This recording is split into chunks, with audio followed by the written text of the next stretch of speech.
They don't have the cards.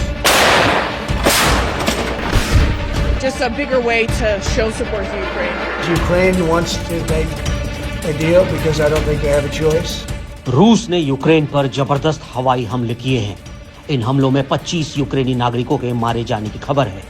Ukraine के आंतरिक मंत्रालय ने कहा कि यूक्रेन के पूर्वी शहर डेब्रोपिलिया और खार्किव क्षेत्र में एक बस्ती पर रात में रूसी मिसाइल और ड्रोन हमले में सबसे अधिक लोगों की मौत हुई। मरने वालों में 5 बच्चे भी शामिल हैं। इनके अलावा इन हमलों में 37 से अधिक लोग घायल भी हुए हैं, जिनमें से कुछ की हालत बेहद गंभीर है। यूक्रेन के अधिकारियों के मुताबिक क्षेत्र में एक हमले में कम से कम 11 लोग मारे गए और 6 बच्चों सहित 40 घायल हो गए।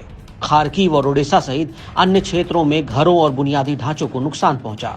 मंत्रालय के अनुसार रूसी सेना ने बैलिस्टिक मिसाइलों, कई रॉकेटों और ड्रोन से डेब्रोपिलिया पर हमला किया, जिससे 8 बहुमंजिला इमारतों और 30 वाहनों को नुकसान पहुंचा।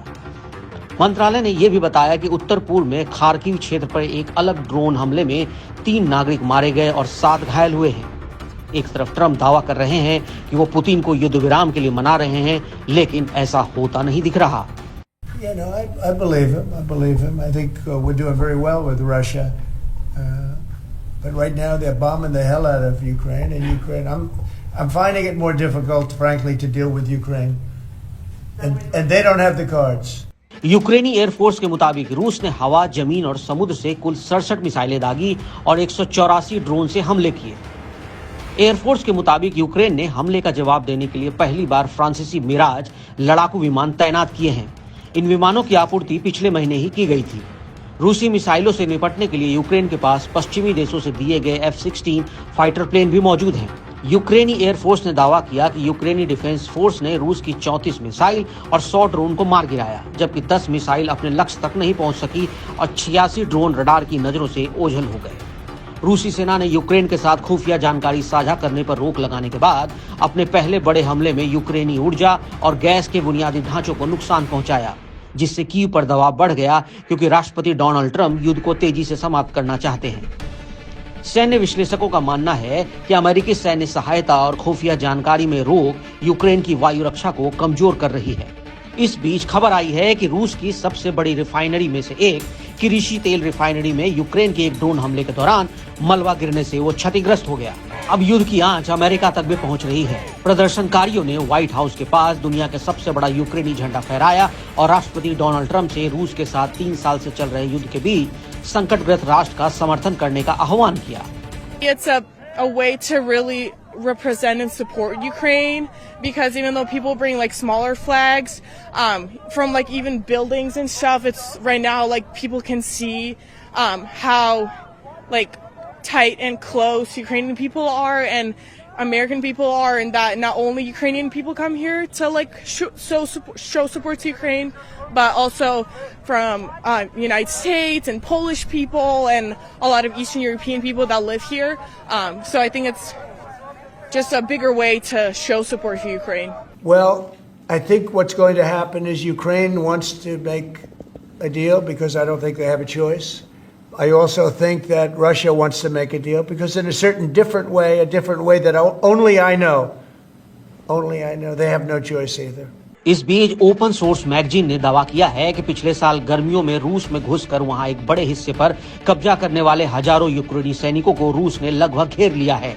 पिछले 3 दिनों में रूस के कर्स्क क्षेत्र में यूक्रेन की स्थिति तेजी से बिगड़ी है और मैप में दिख रहा है कि जब रूसी सेना ने एक जवाबी हमले के तहत क्षेत्र पर फिर से कब्जा किया, उससे यूक्रेनी सेना लगभग 2 हिस्सों में बढ़ गई। यूक्रेन के लिए खतरनाक स्थिति इस संभावना को बढ़ाती है और उसकी सेना को राजनीतिक रूप से और मनोवैज्ञानिक रूप से कठिन वापसी के लिए यूक्रेन को मजबूर होना पड़ सकता है, या ऐसे समय में पकड़े जाने या मारे जाने का जोखिम हो सकता है, जब कीव पर रूस के साथ युद्ध विराम पर सहमत होने के लिए अमेरिका का दबाव बढ़ रहा है।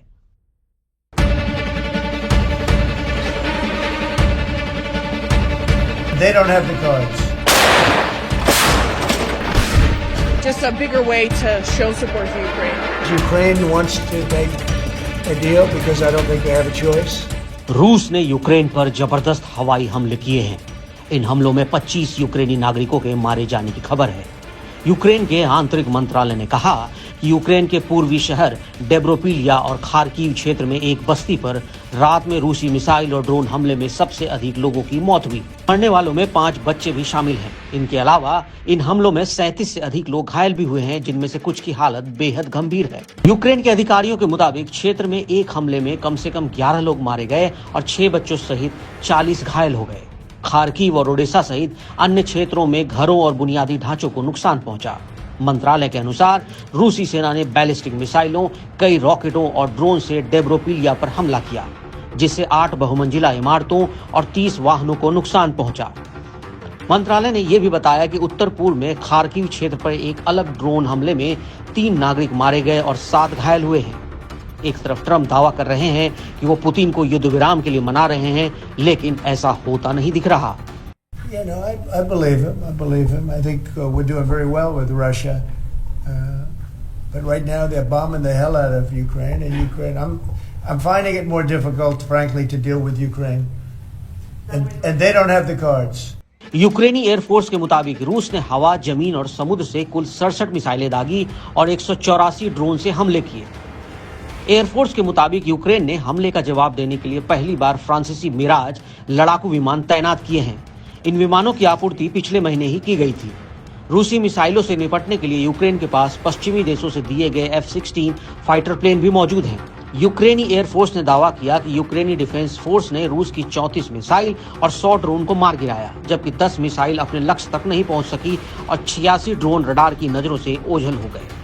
रूसी सेना ने यूक्रेन के साथ खुफिया जानकारी साझा करने पर रोक लगाने के बाद अपने पहले बड़े हमले में यूक्रेनी ऊर्जा और गैस के बुनियादी ढांचों को नुकसान पहुंचाया, जिससे कीव पर दबाव बढ़ गया क्योंकि राष्ट्रपति डोनाल्ड ट्रंप युद्ध को तेजी से समाप्त करना चाहते हैं। सैन्य विश्लेषकों का मानना है कि अमेरिकी सैन्य सहायता और खुफिया जानकारी में रोक यूक्रेन की वायु रक्षा को कमजोर कर रही है। इस बीच खबर आई है कि रूस की सबसे बड़ी रिफाइनरी में से एक किरीशी तेल रिफाइनरी में यूक्रेन के एक ड्रोन हमले के दौरान मलबा गिरने से वो क्षतिग्रस्त हो गया। अब युद्ध की आंच अमेरिका तक भी पहुंच रही है। प्रदर्शनकारियों ने व्हाइट हाउस के पास दुनिया के सबसे बड़ा यूक्रेनी झंडा फहराया और राष्ट्रपति डोनाल्ड ट्रंप से रूस के साथ 3 साल से चल रहे युद्ध के बीच संकटग्रस्त राष्ट्र का समर्थन करने का आह्वान किया। It's a way to really represent and support Ukraine, because even though people bring like smaller flags from like even buildings and stuff, it's right now like people can see how like tight and close Ukrainian people are and American people are, and that not only Ukrainian people come here to like show support to Ukraine, but also from United States and Polish people and a lot of Eastern European people that live here. So I think it's just a bigger way to show support for Ukraine. Well, I think what's going to happen is Ukraine wants to make a deal because I don't think they have a choice. I also think that Russia wants to make a deal because in a certain different way that only I know, they have no choice either.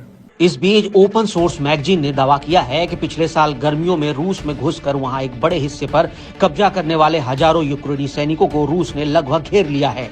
पिछले 3 दिनों में रूस के Kursk क्षेत्र में Ukraine की स्थिति तेजी से बिगड़ी है और मैप में दिख रहा है कि जब रूसी सेना ने एक जवाबी हमले के तहत क्षेत्र पर फिर से कब्जा किया, उससे यूक्रेनी सेना लगभग 2 हिस्सों में बढ़ गई।